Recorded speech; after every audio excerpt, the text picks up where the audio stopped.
The following podcast is brought to you by the Johners Podcasting Network, found exclusively at WrestlingWithJohners.com. And hello again, wrestling fans. Welcome to another edition of the This Week in History presented by Scumbags Wrestling and, of course, Coolbet. I want to thank you for joining us on YouTube or Facebook, listening to us on Stitcher, Spotify, iHeartRadio, or anywhere else you get your podcasts from. We are part of the Johners Podcasting Network, as you just heard. And, of course, we are part of the Ontario Independent Podcasting Network here in Ontario, Canada. So I want to thank you for being a part of our shows. We're getting close to the 1 year celebration-ish, if you want to call it that, of getting through a year of history. And we're going to be continuing on, but finding a different way of presenting it to you in the coming episodes. A little more spotlight and going in depth on some of the events and superstars that we talk about, and instead of just throwing it all in one time. But I want to thank you for being a part of it. Christmas is getting close, so I definitely want to encourage you to stop by our store at prowrestlingtees.com/Scumbags Wrestling and pick up one of our wonderful t-shirts. I'll just bring it up right here. And, of course, you can end up giving your favorite wrestling fan a shirt from us. And, of course, the independent wrestling comic book cover will support Steven's wrestling journey and the research for Chiari malformation at Sick Kids Hospital in Toronto. We've had a great year of supporting them so far in 2021. Let's keep it up for 2022. But we're here for history. We can't do that until we go over to Niagara Falls and welcome in Jonesy. How are you, sir? I'm doing good. It's been snowing a good part of the day. Yeah, snowing around here. I'm down in Windsor, visiting with family right now. So back and forth between London and Windsor, and even my favorite place, Camp Kintail. Just relaxing until I go back to work beginning of the year. So countdown is on to that and see what goes on in 2022. Beyond that, we're here for wrestling. So I'm ready when you are, wherever you are. Okie dokie. We're going to start with the December 3rd. 30 years ago, WWF presented This Tuesday in Texas. Some of the matches, Ric Flair defeated Roddy Piper. That was a dark match. The pay-per-view matches, some of them included Bret Hart defeating Skinner by submission to retain the WWF Intercontinental Championship. Yes, it was shitty. Bret Hart went against a guy named Skinner. Hey, Steve Karen had his time in the spotlight. Definitely a different look as Skinner compared to one of the Fantastics when he looked like a very hairy Chippendale. Back then, some of the matches Bret Hart had to do against some of these guys, like Skinner, to me was just a joke in the WWF. Yeah. And it's part of the cartoon world that we were experiencing at that time. Randy Savage defeated Jake Roberts. Post-match, Roberts bitch slapped Miss Elizabeth. That was fun. And Hulk Hogan defeated The Undertaker to win the WWF Championship. And Sean, more about the bitch slap. Yeah, well, a couple points in that one, because that was Randy Savage's first match back officially since losing to the Ultimate Warrior at WrestleMania 7 and getting the love of his life back, Elizabeth. We saw the build up to Jake Roberts attacking them after their wedding at the SummerSlam event in 91, and the crashing the wedding party, the reception afterwards with Undertaker. And it led to the Cobra coming out and gnawing on Randy's arm, finally getting reinstated to wrestle, but not in time for Survivor Series, even 6 days earlier. but they saved it for Tuesday night in Texas, which was almost a glorified pay-per-view version of Saturday night's main event, way it was presented. And it was on a Tuesday, which now we were used to seeing SmackDown taped on Tuesdays, but SmackDown and Raw didn't even exist then.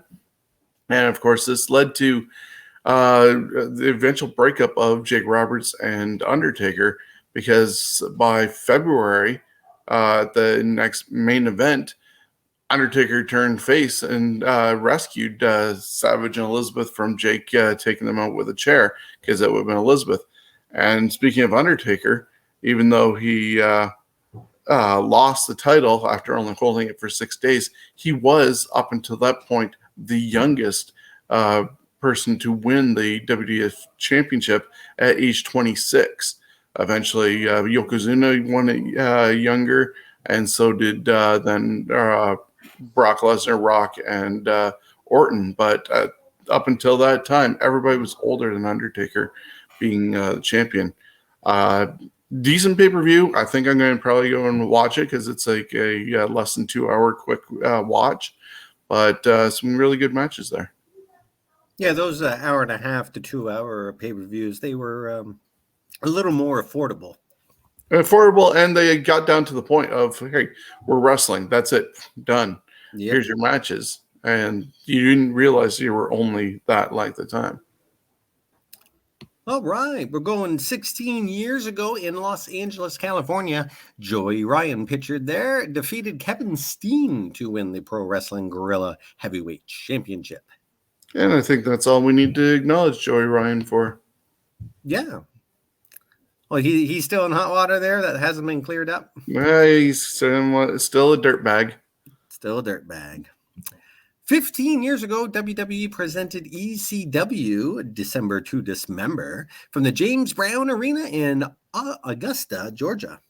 The show is considered by many to be among the worst pay-per-views, not just in WWE history, but professional wrestling history. The main event featured an Extreme Elimination Chamber match. It unfortunately featured Bobby Lashley, who defeated the Big Slow, who was on his way out at the time, RVD, Hardcore Holly, CM Punk, and Test. And Paul Heyman would take the fall for the show, even though McMahon had his fingerprints all over the show. Yeah, this one I was kind of looking forward to. It was the first ever ECW event after the relaunch of ECW as a product, third brand for WWE. But as you saw in the graphic, I'll bring it up again, Sabu was supposed to be part of that match, and just moments before the match happened, they yanked him from there and threw in Bob Holly. And that was unknown what was going on there. Going into the pay-per-view, they only had the chamber match announced, and also a special one night only Hardy Boys versus Eminem match. And I think only one of those teams were working for ECW at the time. The rest of the card was just thrown together without any build-up. It could have been better, but it was total train wreck. And then when you get to the main event, they had weapons in the chamber, which is fine because it was ECW and Hardcore Elimination Chamber. But fans knew that Big Show was leaving. So instead of surprising people in a way and taking him out and putting in Hardcore Holly, instead of doing the Sabu trick, they could have also eliminated Big Show first in a way, so then people are wondering who's going to walk out with this title. A lot of people were already on the CM Punk bandwagon from his Ring of Honor days and finally getting to a somewhat main roster, getting out of OVW. And once again, the start of WWE crushing people's hopes and dreams for CM Punk started that night with him not coming out with the title and Bobby Lashley who had the belt. So, yeah, quite the train wreck, and it's a shame Paul Heyman took the blame on that one, but he has been able to redeem himself and come back multiple times or stay with the organization in different roles. Yes, and it's I've always liked Paul Heyman. 8 years ago, TNA taped a special episode of Impact with Final Resolution. The show aired on December 19th. Some of the matches: Bobby Roode defeated Kurt Angle 2-1 in a best of 3 match, I think, or something. I don't know. I cut off the best of. Magnus defeated Jeff Hardy in a Dixieland match to win the vacated TNA World Heavyweight Championship. Of course, nowadays you can't say Dixie. Hey, anytime I ask Google, or sorry, Alexa, which there you go. She didn't go on. For a Dixie Chick song, I always just get the chicks.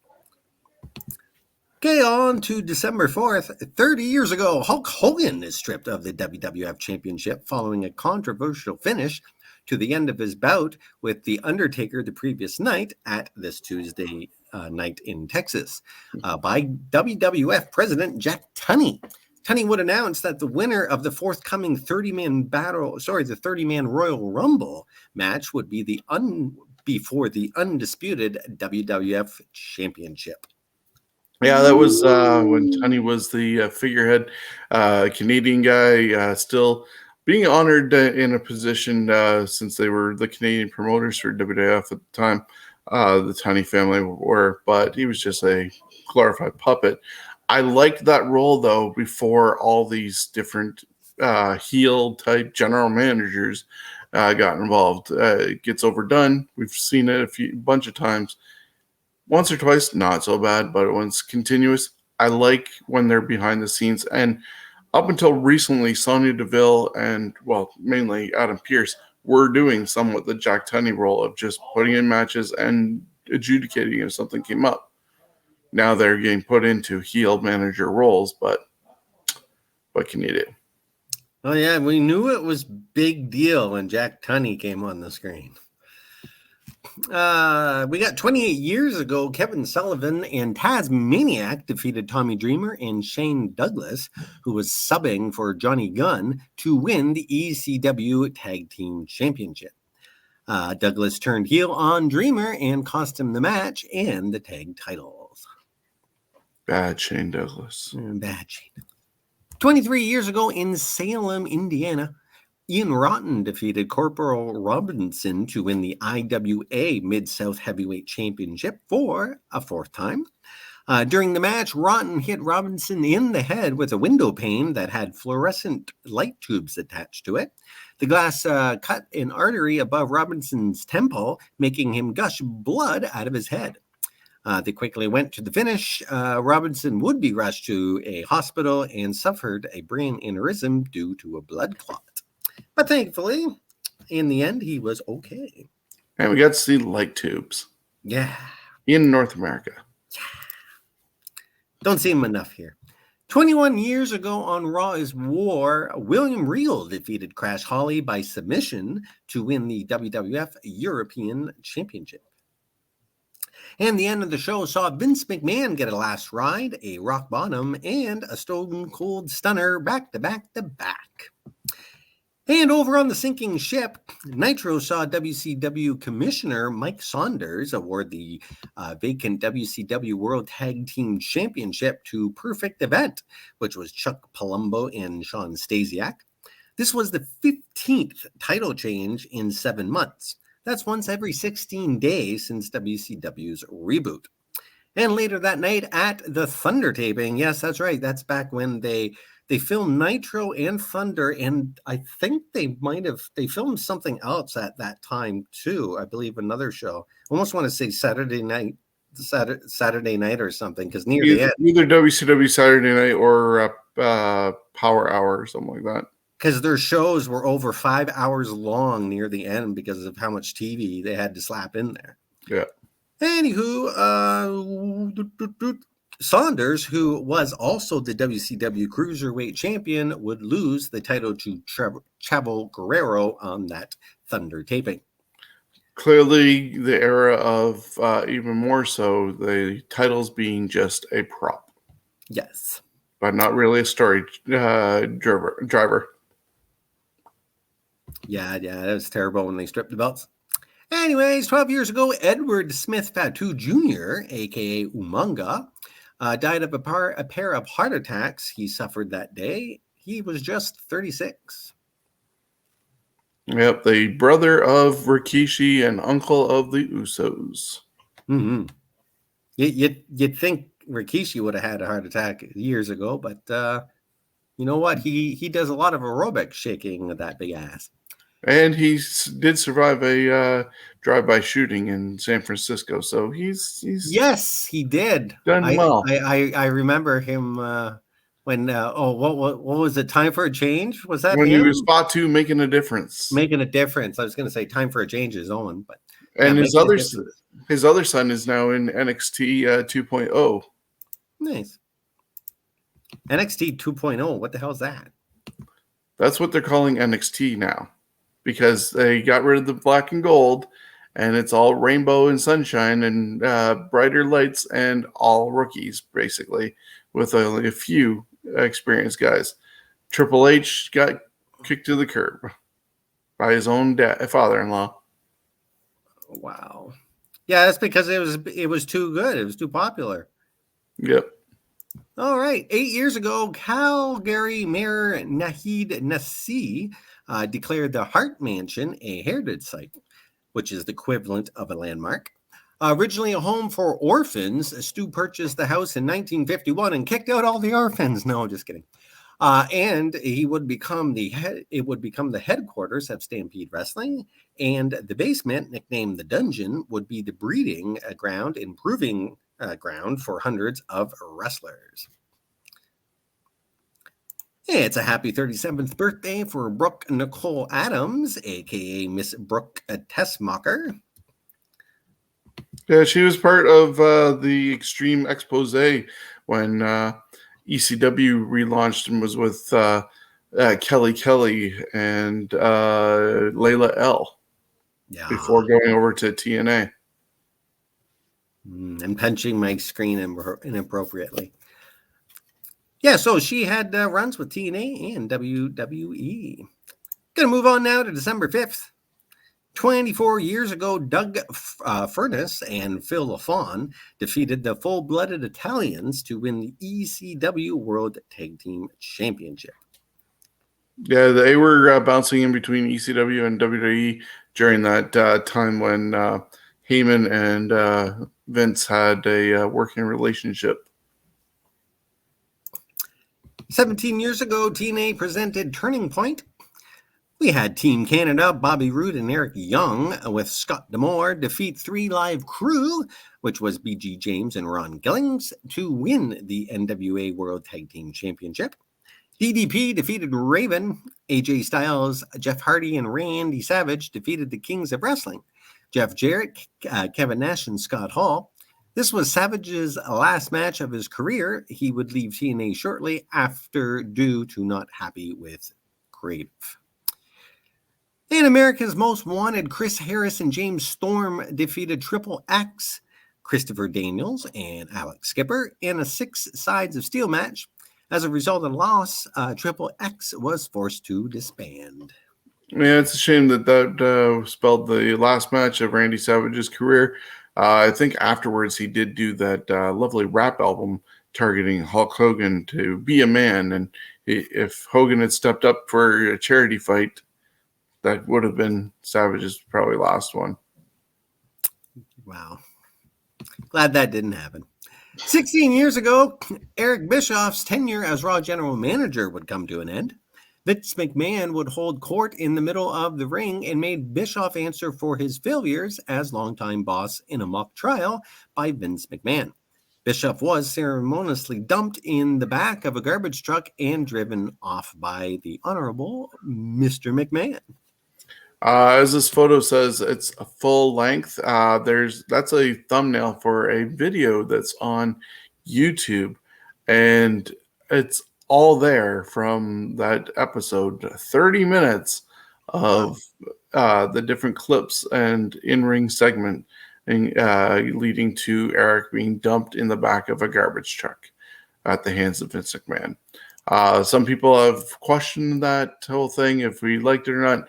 And Bischoff didn't mind how his time ended like that, because he felt that his time had started wearing thin of how much more he could do with his character, and how he was ceremoniously dumped like he did. He could see it. I think it was an honorable way to go out, getting the same death that Shredder got in the first Turtle movie. Mind you, he didn't die, and neither did Eric Bischoff. No. Though we didn't get a super Eric Bischoff, who they could have got Kevin Nash to play. 11 years ago, TNA presented Final Resolution. Rob Van Dam defeated Rhino in a first blood match. Doug Williams defeated AJ Styles to win the TNA Television Championship. Abyss defeated Delangelo De Niro in a casket match. And Jeff Hardy defeated Matt Morgan in a no DQ match to retain the TNA World Heavyweight Championship. And Mr. Anderson was the special referee. Anderson. 9 years ago, CM Punk surpasses John Cena to become the longest reigning WWE champion of the modern era at 381 days. Yeah, I believe he made it up to like 412-ish before that ended at the hands of The Rock, and unfortunately, he never got to main event at WrestleMania, which was one of his beefs with WWF or WWE for not being able to do so. And if he continues with AEW, that ain't going to happen still. But yeah, I think right now, because of the situation with the lack of relationship between Punk and the McMahons, Roman Reigns is on his way to surpassing CM Punk's reign, which, depending on how you look at it, Brock Lesnar might have already did so, but depends on which title belt you're talking about as well. So I think Roman's on his way to at least go past Punk's timing and Brock's. Punk's old news, man. Old news.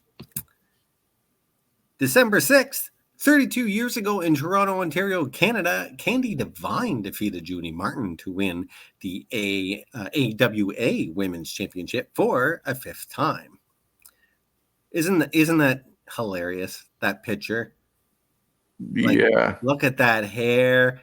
That's just screaming like very 80s. 80s, or like that would have been 89, I believe. You got your wire rack on the wall as your backdrop, probably some sort of fur as your blanket you're on. She has a snakeskin bathing suit because all the women just wore bathing suits to do their matches. And, of course, as you pointed out, the hair and makeup. Yep. Great hair. This definitely screams late 80s. And Divine would be the last women's champion in AWA, as she abandoned it just before the promotion shut down in 1991.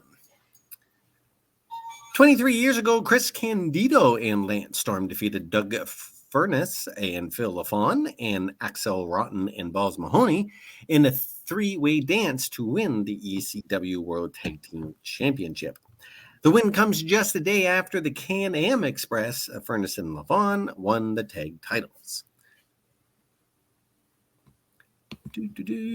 23 years ago today, WWF presented the UK exclusive pay-per-view, Capital Carnage, from the London Arena in London, England.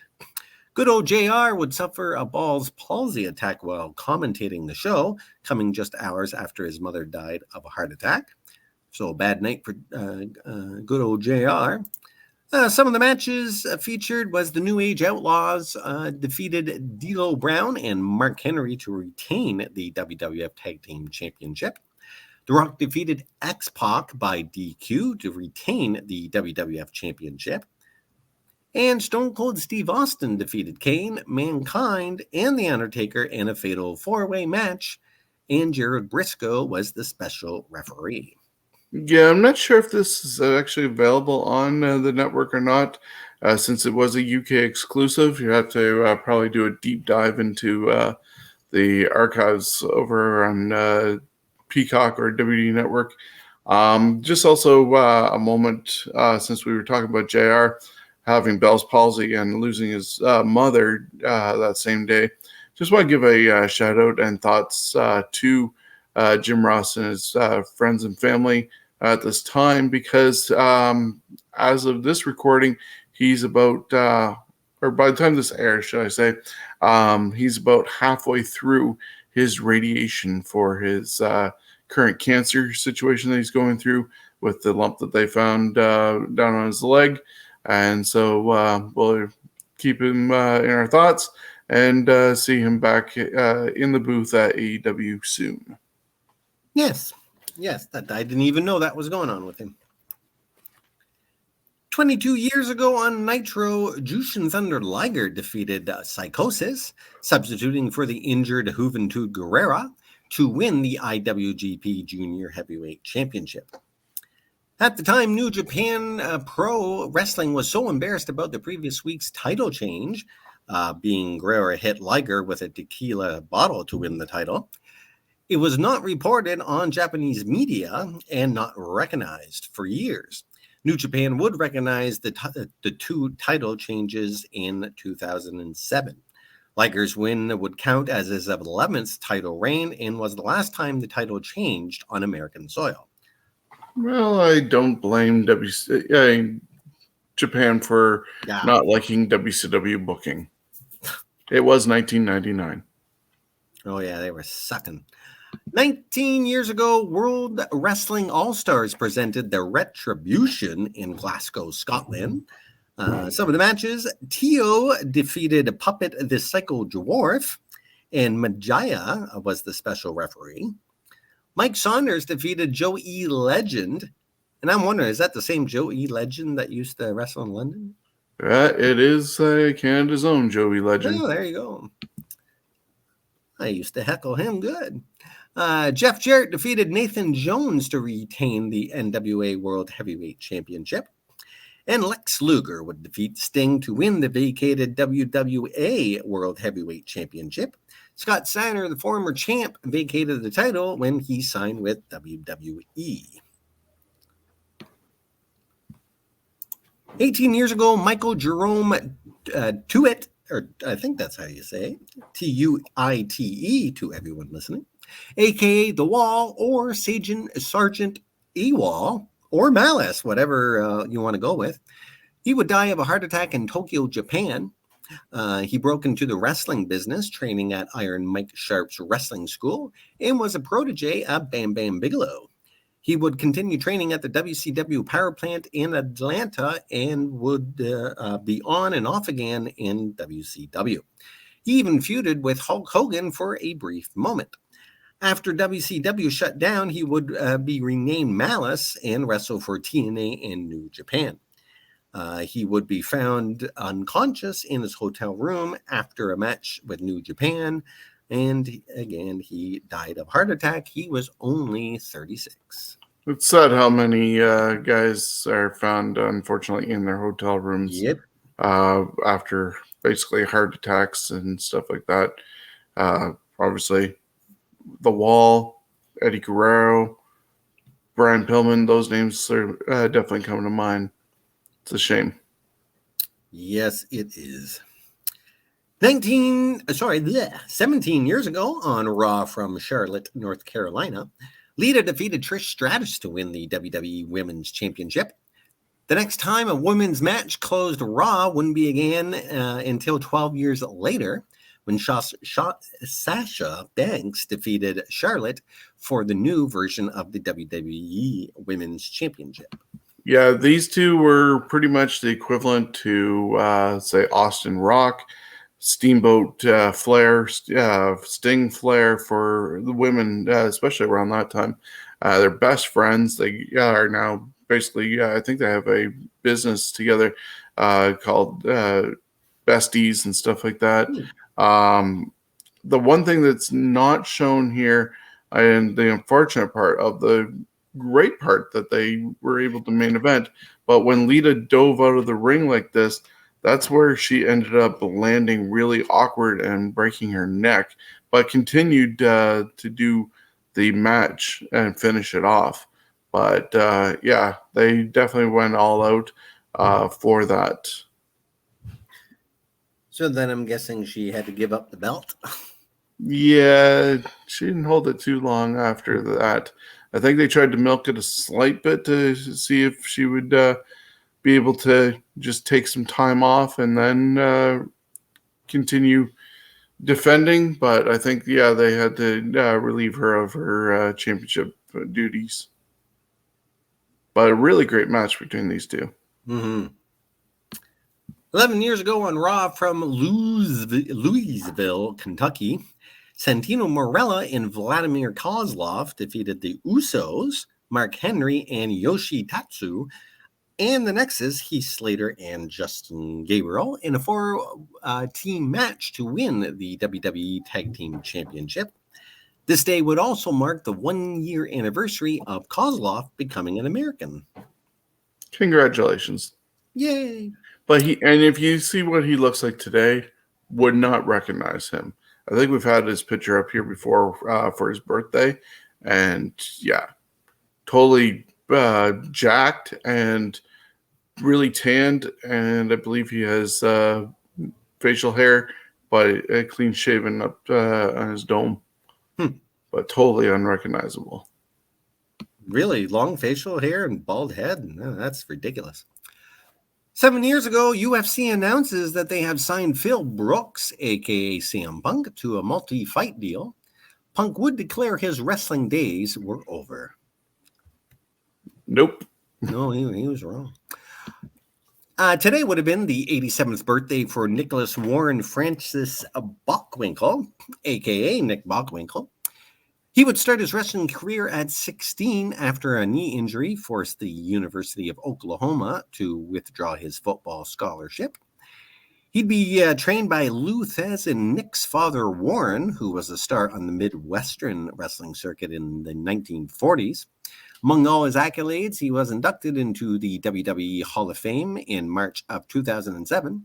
He was 80 years old at the time of his death on November 14th, 2015. I was there for that Hall of Fame in Detroit. Nice. Part of WrestleMania 23. Yeah, I'd like to go to another WrestleMania eventually. December 7th, 34 years ago, WWF taped the 14th edition of Saturday Night's Main Event.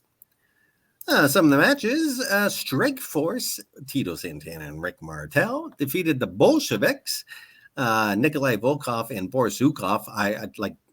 Except for jobbers, I don't think they ever won a bigger match. I don't recall them beating too many people. Maybe the Young Stallions and the Killer Bees were equal with for trading wins and losses, but there was definitely a divide between the superstar tag teams where some were lower than the others.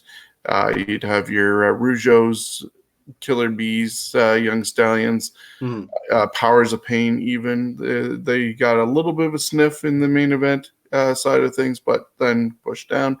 And, of course, the Bolsheviks and the Dream Team would be. And they would win that match to zip in a best-of-3 falls match to retain the WWF Tag Team Championship.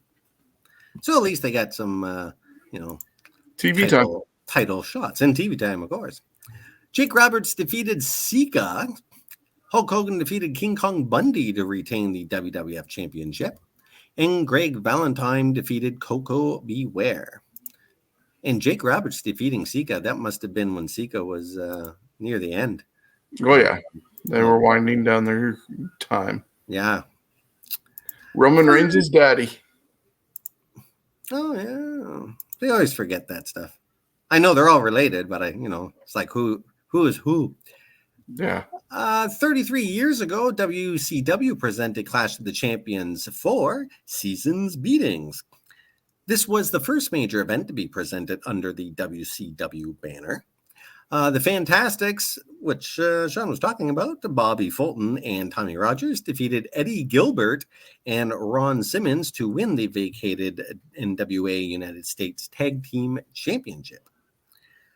Road Warrior Animal defeated Dusty Rhodes by DQ to gain possession of the NWA World Six-Man Tag Team Championship. The Road Warriors dumped Rhodes and chose oh man, I can't even say that name right now. Tenru as their new partner. And the Four Horsemen, Barry Windham and Ric Flair, defeated the Midnight Express, Bobby Eaton, and Stan Lane. Is it Generico? Is that how you say that? Jinchiro. All right. 32 years ago, William D. Haystacks Calhoun died in his home in Collin County, Texas. He was 55. And we talked about him a few weeks ago, that he weighed it was 200 pounds more than Mabel, a.k.a. Viscera. So he was a big boy. Nelson Frazier. 25 years ago, ECW presented Holiday Hell from ECW Arena. Raven defeated the Sandman in a barbed wire massacre match to win the ECW World Heavyweight Championship. I wonder if that's on the network. Yeah, it could be. I could see that being there. 24 years ago, WWF presented D-Generation X in your house. The finals to crown the first WWF light heavyweight champion of the modern era. Takamichi Noku would defeat Brian Christopher for that WWF light heavyweight championship, and he would be the first. I don't think a lot of them held it. It didn't last that long, I don't believe. No, because it ended up eventually merging with the WCW Cruiserweight Championship. But the light heavyweight title bounced around a bit. We could always look at that in future episodes for spotlighting things when it gets debuted. But this also included a really bad boot camp match with Slaughter and Triple H. Definitely ranks on lists of worst matches of all time. Some of the stinkers. Oh yeah. We had Butterbean defeating Mark Merrow by KO at 10 seconds of the fourth round. I'm sure that was boring as shit to watch. The New Age Outlaws defeated the Legion of Doom to retain the WWF Tag Team Championship. We had, of course, Hunter Hearst Helmsley defeat Sergeant Slaughter in that shitty boot camp match. And Steve Austin defeated The Rock to retain the WWF Intercontinental Championship. This was their first singles match against each other on pay-per-view. And Ken Shamrock defeated Shawn Michaels by DQ in a WWF Championship match. And probably, if I'm correct, one of the only WWF Championship matches Ken Shamrock received, unfortunately, because of his lack of commitment. Yeah, and you know what? I honestly didn't find him that entertaining. He was like just so dry. 22 years ago at a Thunder taping, Bret Hart and Goldberg defeated Creative Control, being Gerald and Patrick, to win the WCW World Tag Team Championship. We got 13 years ago, TNA presented their second final resolution of the year. Eric Young defeated Sheikh Abdul Bashir to become the new TNA X Division champion. And the main event, Mafia, Booker T, Kevin Nash, Scott Steiner, and Sting defeated the front line, being AJ Styles, Brother Devon, Brother Ray, and Samoa Joe. It's a happy 31st birthday for Jonathan Good, a.k.a. Jon Moxley. Yep, and he's another one we think about with the fact that he's dealing with the alcoholism issues that he's finally been able to face, and hoping he gets the help he needs for his wife and daughter. Mm-hmm. Yes, we wish him all the best. Today is the 49th birthday of Tamara Lynn Cinch, a.k.a. Sunny. Yeah, she's out of jail, and I do believe I saw her recently in a picture with DDP, looking pretty healthy. So hopefully this last stint in jail has helped her, and she finds better ways of getting through life. Mm-hmm. And if I can have your attention, today would have been the 63rd birthday of Richard Aaron Rude, a.k.a. Ravishing Rick Rude. For all the scumbag sweat hogs, take a moment to shut up while the women feast their eyes on him. Yeah. All right. December 8th, 27 years ago. Now, see, that would have been more impressive if the camera would have cut to you and you had a towel and then you got back to the picture. Anyways, December 8th, 27 years ago at a WCW Saturday night taping in Atlanta, Harlem Heat defeated Stars and Stripes, being Marcus Bagwell and the Patriot, to win the WCW World Tag Team Championship. And the match wouldn't air until January 14th, 1995. Yeah, one of their earlier tag team titles going towards their 10 that they would hold together as a brother tag team in WCW. 24 years ago on Nitro from Buffalo, New York, Disco Inferno defeated Perry Saturn to win the WCW World Television Championship. And we're just going to click over to Raw is War on 24 years ago as well.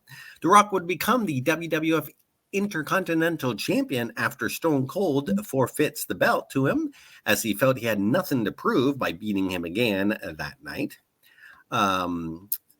As he defeated him the night before, so he didn't want to wrestle that night.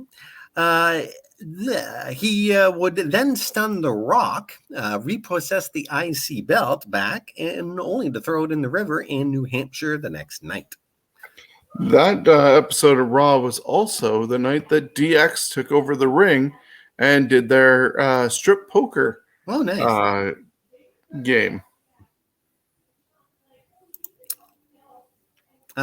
You're doing pretty good when you can sit in a wrestling ring playing cards, and the ratings are good. Yep. 13 years ago, WWE revives the Slammy Awards on a special extended edition of Raw. The last time they held a Slammy Awards celebration was back in 1997. And Shawn, out of all these awards, because we're getting into now the Slammy Awards, I do have them all listed here, but we're not going to go through every single one of them. Which ones here are either the more important ones or the funniest ones? I'll just read a couple of them. Superstar of the Year, as you see on the screen, was Chris Jericho. Match of the Year being Ric Flair and Shawn Michaels. The retirement match at WrestleMania. Diva of the Year was Beth Phoenix. Best WWE.com exclusive was Dirt Sheet, which was Miz and Morrison doing their show. Announced Team of the Year, as you see on screen, was Todd Grisham and Matt Stryker. Best Impersonation, Charlie Haas as the Glamour Haas in October. Yeah, that's when Charlie was doing various impersonations of superstars. And, of course, to round that out, Couple of the Year was Edge and Vicky Guerrero. All right, and we got another one 7 years ago, another Slammy Awards, the 2014 Slammys, and that was also on a special edition of Raw. This was the first year that the fans got to vote through media services such as Facebook, Twitter, blah, blah, blah, blah, blah. Shawn, if you'd like to take us through the some of the winners here. Well, as the screen says, some of the earlier winners that were not presented during the episode were Fan Appreciation Award. You sold out to Seth Rollins. That's when he turned his back on his Shield brothers. Double Cross of the Year was when he turned on the Shield. So you got a double win there. Animal of the Year, The Bunny, which was Justin Gabriel in that costume. Best Actor, The Rock. And some of the other ones that were presented during the night included Roman Reigns as your Superstar of the Year, Diva of the Year, as on screen, AJ Lee, Match of the year was Team Cena versus Team Authority at Survivor Series. The This Is Awesome moment of the year was Sting's debut. Breakout Star of the Year, Dean Ambrose, as we know now as Jon Moxley. Raw Guest Host of the Year was Hugh Jackman after he had knocked out Dolph Ziggler. NXT Superstar of the Year was Sami Zayn. How, unfortunately, he has fallen so much to where he is now. Hope he can stay around, but I would not be surprised if he leaves anytime soon. Rivalry of the Year was Daniel Bryan against the Authority, which, as we saw, culminate in the WrestleMania 30 2 matches that he had to get the titles. And Tag Team of the Year was the Usos. And finally, Surprise Return of the Year, the Ultimate Warrior, who unfortunately passed away the day after, or 2 days after his induction into the Hall of Fame, after having his weird eulogy sort of speech the night of Raw and passed away the next day. Kind of weird situation, but that was their Slammy Awards for 2014. All right, thank you for that. And it's a happy 57th birthday for Yoshi legend Chigusa Nagoyo. She was one half of the Crush Gals with Lioness Asuka. The duo were the faces of All Japan Women's Pro Wrestling in the 1980s, AJW. Winning their tag team championship 3 times, they would also have several music singles on the top 10 charts. Moving on, our last day for this week, December 9th. 47 years ago in Toyohashi, Japan, Jack Briscoe defeated Giant Baba to win the NWA World Heavyweight Championship. 26 years ago, ECW presented December to Dismember from Philly. Some of the matches on the card, Dances with Dudley and Dudley defeated Bad Breed, being Axel and even Ian Rotten, in just 2 minutes. The Sandman defeated Mikey Whipwreck and Steve Austin in a 3-way dance to win the ECW World Heavyweight Championship. This was Austin's second and last match in ECW. Both of them were losing efforts for the ECW title. Public Enemy, Flyboy Rock, and Johnny Grunge defeated the Heavenly Bodies, Jimmy Del Rey and Tom Pritchard.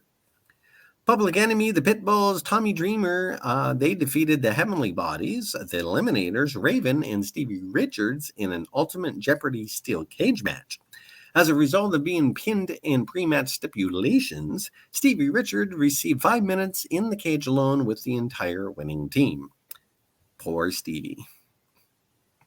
Yeah, and then you have Public Enemy and Heavenly Bodies doing double duty in the same show, but I guarantee you this was probably a lot better in 26 years ago than the WWE's version of December to Dismember, which we talked about earlier in this hour. 20 years ago, WWF presented Vengeance from the San Diego Sports Arena in San Diego, California. The show's feature was a one-night tournament to unify the WWF and former WCW World titles to create the WWF Undisputed Championship. We had Edge defeating William Regal to retain the WWF Intercontinental Championship. The Dudley Boys defeated Kane in the Big Slow to retain the WWF Tag Belts. The Undertaker defeated Rob Van Dam to win the WWF Hardcore Belt. Trish Stratus defeated Jacqueline to retain her WWF Women's Belt. Steve Austin defeated Kurt Angle to retain the WWF Championship. Chris Jericho defeated The Rock to win the World Heavyweight Championship. And then Chris Jericho defeated Steve Austin to unify both the WWF and World Heavyweight Championship and become the first WWF Undisputed Champion. Yeah, a lot of people would never have expected, I don't think, Chris Jericho to achieve that high. He did win the WWF Championship once for like an hour on Raw before being taken away, and I don't think they had enough confidence in him at that time. But for whatever reason, whether it was shock value or they finally had the confidence, he did back-to-back matches because no sooner did he beat The Rock for the WCW title, Austin's glass broke and out he came, and he beat both. He still brags about it to this day that he beat both The Rock and Stone Cold in the same night compared to what others can do. But yeah, it definitely launched his career even bigger than it probably could have been or would have been had he stayed in WCW, and eventually would have migrated over to WWE with the sale of WCW. But I don't know if he'd ever reached the heights that he did do had it gone a different way. Quite right. 17 years ago in Osaka, Japan, Shinsuke Nakamura defeated Hiroshi Tenzan to win the IWGP Heavyweight Championship.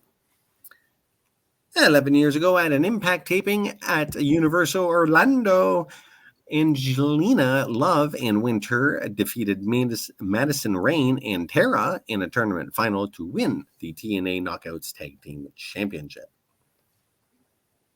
And we got another Slammy Award. It's 2013. That one was 8 years ago. And it was also on a special edition of Raw, and just handed over to Shawn. Yeah, some of those ones included What a Maneuver, I guess, over to honoring Vince McMahon's catchphrase when he was commentating. But that went to Roman Reigns for his spear. Faction of the Year was The Shield. You Still Got It award went to Goldust because they had the best return, teaming with his brother, becoming tag team champions together. Best dance moves of the year were the Funkadactyls. The Say What of the year best quote was Dusty Rhodes for One Stipulation.